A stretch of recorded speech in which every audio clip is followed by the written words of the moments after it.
Let's welcome Tom Chauncey, Nadia Prescher, and Frank Riley from the National Independent Talent Organization. Welcome, welcome, welcome.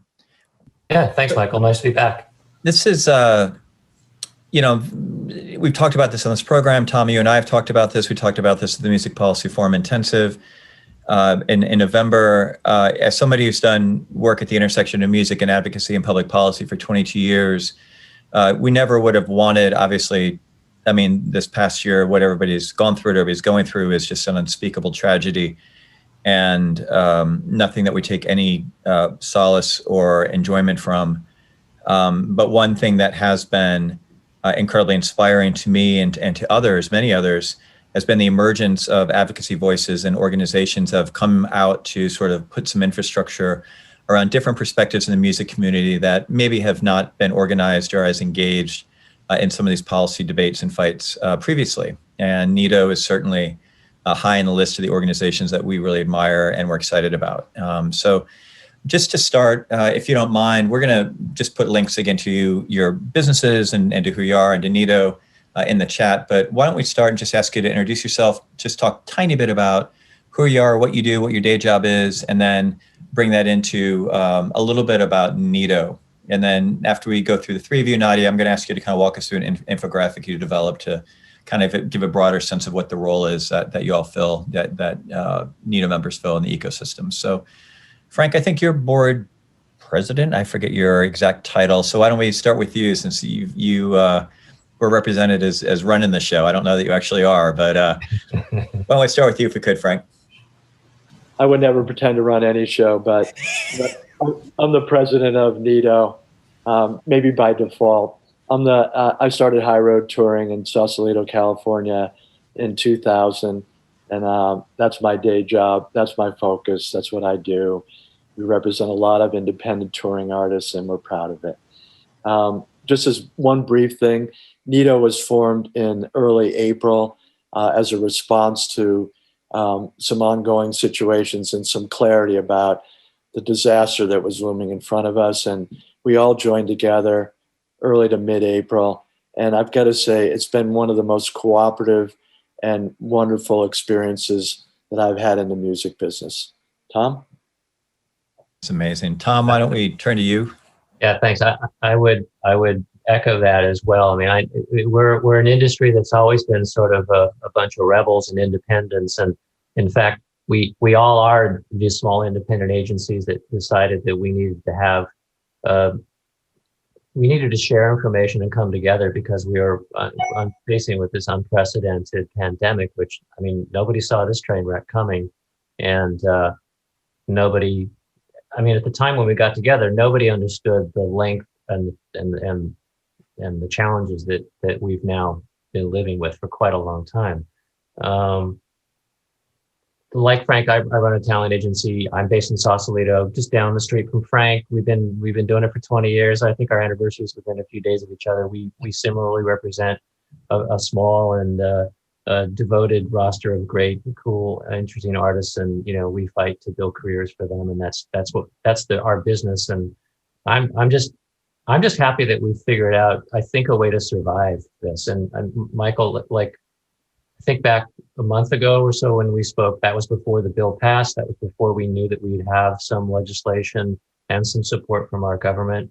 And if you would have asked me, I don't know, 10 months ago, whether anything like this would be possible, I would have just thought it would have been, unfathomable to imagine. So here we are, and it's pretty remarkable, the energy that our small organization has come together, and the way we've been able to connect with other people. I love the idea that the industry is actually gaining a voice, and that voice has been heard, and it's a remarkable thing. So I'll leave it there, and we can talk more of it. Nadia, over to you. Awesome. Yeah, Nadia.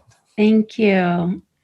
So my name's Nadia. I founded Madison House in Athens, Georgia in the mid-90s, and then relocated to Boulder, Colorado in the late 90s. And I see we've got some Coloradoans here from Denver and the University of Colorado Music Business Program. Welcome. I'd love to reconnect with you guys a little bit later. Like Frank and Tom, I've been doing this a long time, and I've had the pleasure of working with both of them well before, Madison House was founded. I think that we all agree that some of us stand out a little bit in our industry and are proud of it and take pleasure in doing things a little bit differently. For those of you who are on the call that are not familiar with what NITO is, we are a talent organization of about 250 different talent agencies and independent management firms. So we have thousands of members, and as Frank mentioned, we founded out of the need that kind of came upon us in April when we realized that we had no corporate support of our businesses, and we needed a collective voice, for our specific needs. And so we're representing not only ourselves, but our thousands of members who are independent agents and independent managers.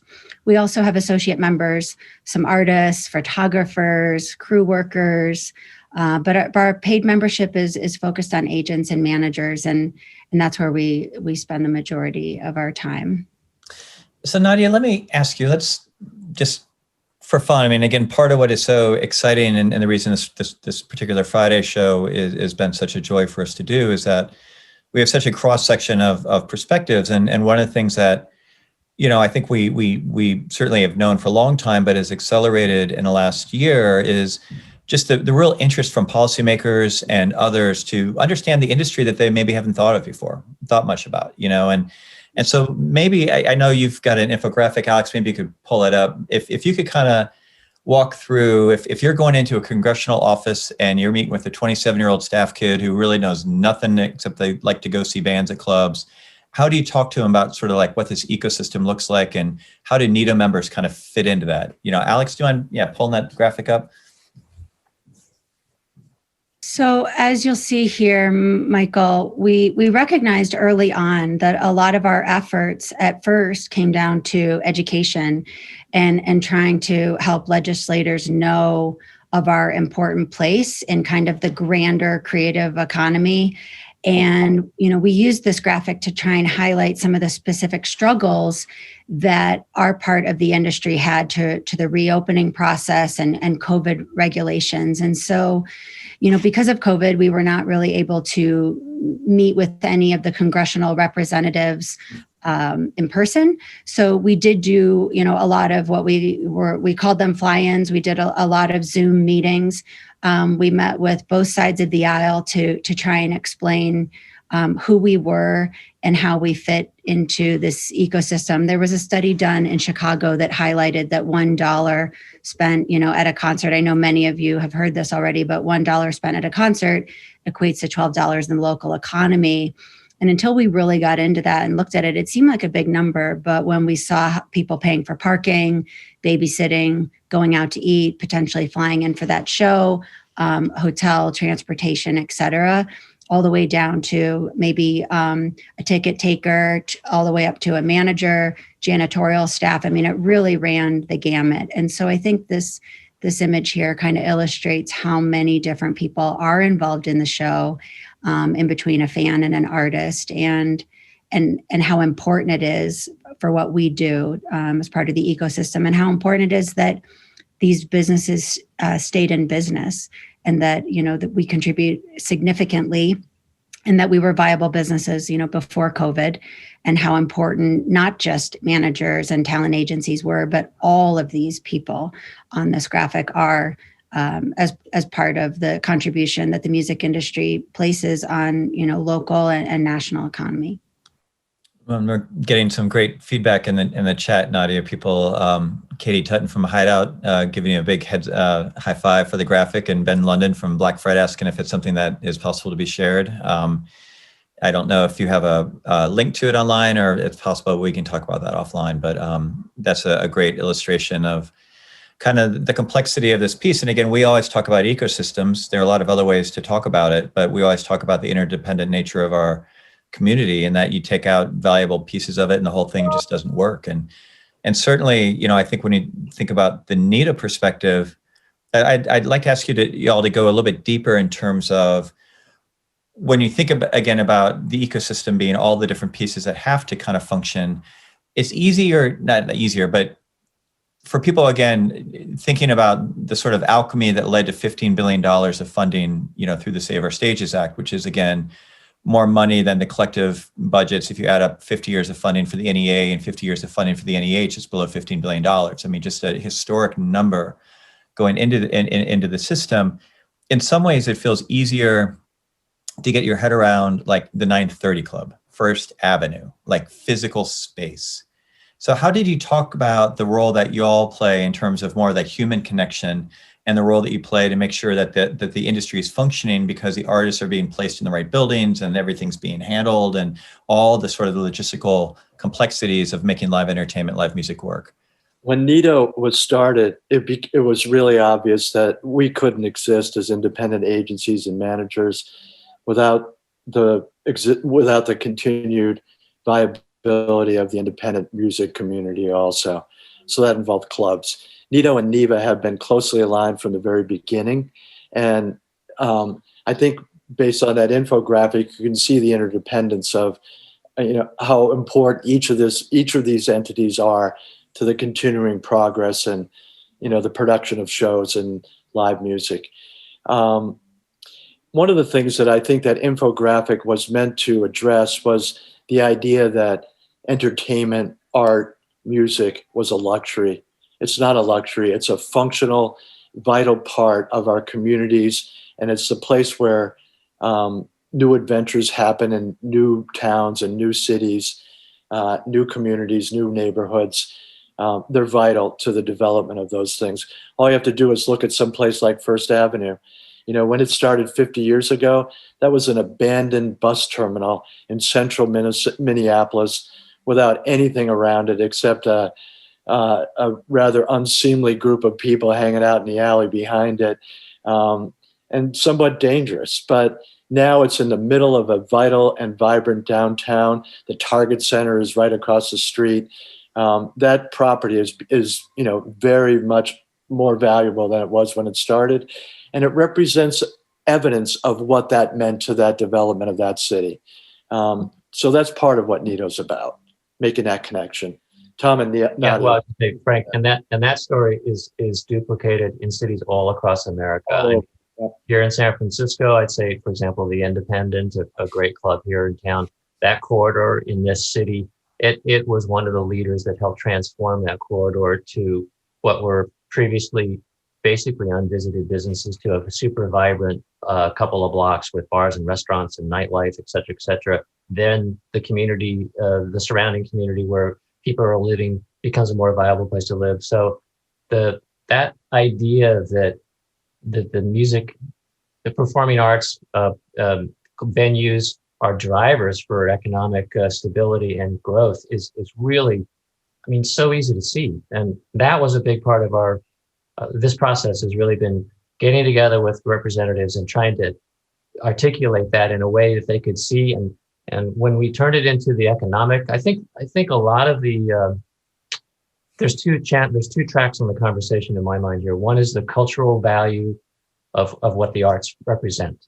and for example, I couldn't point to anything more inspirational than the poet who gave her incredible speech at the inaugural, for example. What more do you need to demonstrate, something that's uplifting and inspirational?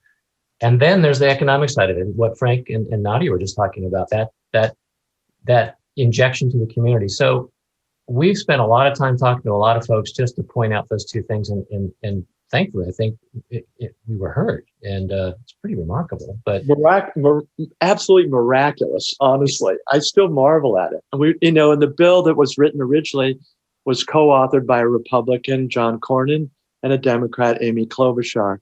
So, what that means to me or to NITO, to all of us, is that people heard us, and not the people always that were predictable either. This was a bipartisan bill. It was supported by, Nadia will probably remember the exact number, but a lot of co-sponsors on that. And that's part of the reason why it passed. Well, and it makes me I guess this is sort of my show, so I can make it about myself a tiny bit, but not to, but I think just about the two sort of underlying philosophies of Future Music Coalition when we started that back in the late 90s, which first is that the decisions made in Washington have a lot more to do with the structures of the music economy than people want to think about sometimes. And the second is that the only way to guarantee failure in the policy process is to not get involved and not do it. And I think, if nothing else, our hope is, again, this comes out of a moment of crisis and nobody wanted to be in this moment, of course, but hopefully this becomes a starting point to create a richer understanding of, again, what are the needs of our community and how can and should they be addressed, whether it's through policy or through funding or through all the different sort of mechanisms of government. Because I think, Tom, I think this is your point, and Nadia, I think you touched on this as well. We think about, the essential, music is not video games. Music is not, widgets. Music is something that's very essential and human, to our humanity. And we need to, really have a much more sort of intentional understanding of how these pieces fit together. I mean, in the live entertainment industry, we've lived through 25 years of serious consolidation, of a lot of just sort of challenges, of barriers. Most local promoters or venues have either little relationship with their local government or a complicated relationship with the local government. We see cycle after cycle of live music being the energy, just like you said, Minneapolis, we see in DC, H Street Northeast becoming the driver of massive redevelopment, but no real appreciation for why the venues, how the venues help make that happen. We need to have a complete paradigm shift. And that starts with, again, organizations like you coming together to really spur those conversations to say, okay, let's get started, on this point. Sorry for speechifying. So I want to talk a little bit about your take on where we are right now with the Shuttered Venues bill and the rollout and the information campaign. Again, the NIVA side of this has been a little bit easier just in terms of venues, understanding sort of who qualifies from a venue standpoint. So how does it work more from a talent agency or management standpoint? Like what information do you have at this point? What are you looking to get from Small Business Administration? And do you have any sense of timeline on that? Oh, goodness. Yeah. Well, we're absolutely gathering information. There's a lot of gray area on the bill, and it's subject to interpretation. We've been advised that until the Biden appointees actually take their positions at the head of these organizations, that we won't get a lot of clarity. But we're working toward that. And Nadia and Tom want to weigh in? Yeah, here? the information that we do have available thus far, Alex has dropped our COVID relief tab that we have on our website. Not only do we cover the Shuttered Venues Operator Bill there, but we also added information for some of our associate members. And honestly, anyone, you don't have to be a member to go to this part of the website, of course. But we do cover the second round of PPP information that we have thus far, and also information about the pandemic unemployment assistance and the extension of that, which has also been very important to us. Most people might not realize that when we originally started this advocation and fight for our members, we were very much on board with Restart, which was also a bipartisan bill that was being discussed, also with Senator Young, who's a Republican in Indiana, and Senator Bennett, our Democratic senator here in Colorado. And I wanted to give a shout out to Danny from Mishawaka and also Dr. Michael Seaman from Colorado State University. I think it's always amazing to see how many people from Colorado show up to music events. If you run a zip report on festivals across the country, you will see a significant amount of people from Colorado. But back to the question, that link, we try and keep it as up to date as possible. We also suggest going to the SBA site that we link out, and they're doing, the best job that they can. They are probably, understaffed and trying to work as quickly as possible and deal with the pandemic and get money out to people who need it. As Frank mentioned, some of the language, is a little bit tricky. We've been strongly advocating for people to work with a lawyer or a business manager to help them navigate, these new waters that are in front of us. Nadia, go ahead, Tom, please. One quick thing, which I think is pretty important, that just kind of came down last night. We were looking for clarity on the question of should is it possible to apply for a second round of PPP and SVOG at the same time? And we just got information last night that basically said you can apply for one or the other. And if you have applied for the second round of PPP, that disqualifies you from applying for SVOG, which is, huge information. So if people are trying to understand like which is the right thing for them, please know that. I got that right, guys? Yeah. Yeah, you did. Yeah. Okay. And Tom, as we were talking about before on a pre-call, I mean, the mysteries of DC were not revealed to any of us prior to our engagement here, starting with NITO. I mean, my goodness gracious, I thought I was a political animal. Not even close. Those are big lions in the jungle, and they're going to eat everybody if you're not careful. Anyway. I think anyone who applied for the original PPP also saw that, the rules and regulations changed, mid-loan. And so we're trying to get the information out, as quickly as possible, but we highly suggest everyone to stay tuned to the SBA site because they're the ones who ultimately are the holders of the information and getting the information out. Yeah, and one of the challenges, and I just, Nadia, I think you said it really well. I think we all have a great deal of empathy for what is a completely unprecedented task taking place in an unprecedented time with a leadership transition, and there's a lot going on. And so, I know that the team at the SBA, the career officials, the new officials are going to be coming in as part of the Biden team. They have every incentive to try to make this as transparent and as effective as possible.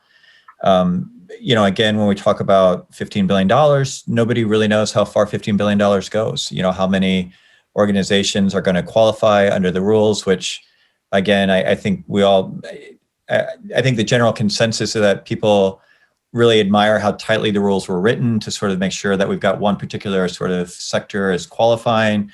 It'll be difficult for this money to be cannibalized by the larger corporate interests that often kind of suck away with federal money. I mean, we'll see how that plays. And then there's going to be probably 2 more opportunities for federal funding coming in 2021. So they're going to do another round of relief funding, which is probably going to be in March. And then there's going to be the infrastructure bill, which is probably going to be in September. So I know a lot of people are eager to see sort of how this rollout takes place. And then if there are organizations that don't fit for whatever reason for this type of program, maybe there needs to be an expanded language or a second wave of funding or additional. I mean, everybody's in a very entrepreneurial sort of mindset here in Washington, certainly more so than I've ever seen, to try to make sure that we're figuring out where the gaps are and how to fill those gaps. Hey, Michael, there have also been some really good state. Oh, I'm sorry, Frank. There have also been some really good state grants that have been out. And while it would be too cumbersome for us to try and collect that information, we have been highlighting for NITO members and anyone in the music industry to be on a mailing list with your current state government, because we've seen some people really benefit who need it from some state grants. Yep. This morning, the SBA, the current person who's running the SBA, the governmental employee, said that there may be as many as 27,000 applicants for the SVOG grant. That's a huge number. And we have no idea how far that $15 billion is going to go. Yeah, that's exactly right. What we do know, or we can anticipate, is we're going to, as a community, going to have to do some very effective quantitative and qualitative storytelling about where these grants go. And that's going to be the other piece of it. We're going to have to track the money, and people are going to have to really be able to demonstrate what they did with the funds. And then we're going to have again, be able to tell a story. And Frank, you said this really well. This thing happened because it was nonpartisan. This thing happened because Democrats and Republicans worked together in support of culture. And if they come out of this thing and there's a sense in a year, a sense in 18 months, that this was a good endeavor, that it made sense, that it met the needs or attempted to address the needs of the community and the people who needed it, that completely resets the cultural conversation about what we can do long term. And if instead it feels like it was a boondoggle or a botch or hurried or counterproductive, or everybody's like yelling at each other, then that's just going to kind of cut that off. And so that's the other thing I know a lot of people are really engaging with. Yeah, Frank. One last thing before we get cut off here. I got to say, really strongly that the one thing that we're going forward and advocating beyond this this bill and this grant and the advocacy for NITO and the community around us is mask wearing, vaccinations. And once we get through this process, we'll all return to viable businesses. We'll all become essential members of our community again. And hopefully we can get back to where we were before this whole thing unfolded. That's the big goal. So any ideas about how we can amplify our voice to get people to, sign up and sign on and, protect themselves and their community and advocate for vaccinations, we're all about it. Amazing. It's our next step. So to build off of what Nadia was saying, just to kind of wrap this segment, and I'm going to have a kind of final question for y'all, but again, if you're looking for information on this, SBA is consolidating questions. They're going to be coming out with an FAQ. They're going to do the best they can to push out information. What they put out publicly is going to be the official thing to go by. So again, hopefully they're going to have a lot of transparency and not too many gray areas. Amy has a great question in the chat, which I would imagine that nobody wants to say that we definitively know the difference between if you've applied for but haven't received a second round of PPP, if that kicks you out, or only if you've received second round of PPP. I mean, I think all those detailed questions I think are still kind of being resolved. I don't know if Tom, Frank, or Nadia, you feel like you shouldn't apply for a second round of PPP if you're going to apply for a SVOG grant. Yeah. That will likely shove you out of the line for that grant. Okay. Yep. And thank you, Lara, for clarifying that also in the chat. And then again, NITO is doing everything it can. Again, Nadia, thank you for dropping that in the chat. So you're pushing out information to your stakeholders. NEVA has got the implementation task force. Again, Music Policy Forum. We're going to be talking about this every Friday and be hosting events around this stuff. So we think we're pretty confident as a community that we're going to be pushing out as much information as we can. And hopefully people feel like they can get access to the resources and experts they need to help navigate it. Clearly, what we know is you got to get your 2019 books figured out. So if you're going to want to be involved in any of this stuff, you're going to have to really make sure that you're documenting loss and you're working with your team and don't put a lot of work into these grant proposals if you are not in a position to sort of document that loss, which is a concern for a lot of our music venues and others that maybe work on more of a cash type basis and maybe don't have the records that might be helpful. Last question for you guys. We're packing a lot into this, so I apologize. We could go like 3 hours just with you guys, but and I asked this of all of our guests, and it's just kind of a fundamental exercise to just, and actually, Frank, you teed this up a second ago, visualizing, a point in the future, and we don't know if it's 6 months, 9 months, a year, but COVID's behind us. We're back up and running. We're into the next, wherever the new normal is. Do you have a sense of NITO and the field and how this experience in the last year sort of inspired you thinking longer term about where you fit into a post-crisis world? I mean, just in terms of being an advocacy organization or just promoting the interests or understand the interests of your particular constituency? I think, the independent music community has never had a voice on its behalf. I think that's what we look forward to, is addressing the next problems that collectively affect all of us and affect our musical community. And we hope to remain an effective voice in the future. And Nadia and Tom will speak better than I, for sure. It's been obviously a wonderful victory, but we're going to continue to advocate for the specific needs of our membership moving forward. We've seen that a lot of other associations have been together for a long time, and we've only been together now since April, while we've been working as maybe competitors for 20 years plus, maybe 30 for some. We're now finding that we are figuring out ways to work hand in hand. I mean, we're going to also continue to offer resources as we get them.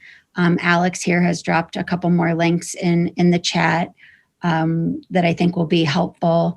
But we're going to continue to work on having a united voice for our membership, and if there's other uncertain territory that we come across, we won't have to build an organization at the same time as dealing with a catastrophe simultaneously. That's right. And Tom, anything in closing? Yeah. I think I would just add on top of that is I think sort of like the more you come together and talk about your problems, the more you realize how much you have in common. And what we've found out is that while we're addressing our short-term crisis here, we realize that coming together, we're going to have the ability to address other issues down the road. And Michael, to your point a second ago about the responsibility of implementing this and implementing it properly, and so we can show that this sort of support benefits accurately as it should, and what message that can send back to the government, and how the government then can look to us in the future. That's an exciting idea, and I hope that organizations like ours and others that have come together that now have advocacy, we can continue that process and try and find ways to remind the public and our representatives the importance of the arts and what we do. I think you don't have to look any further, as Tom said, than the inauguration, no matter what side of the aisle you were on, to see the power of music and bringing people together and being inspiring. And that's what we're going to continue to advocate for as well. That's awesome. Well, Frank, Nadia, Tom, thank you so much for joining us. We're so excited about what you're doing with NITO and can't wait to hear more. And as we bring Carson Elrod in, this actually links up really, really well.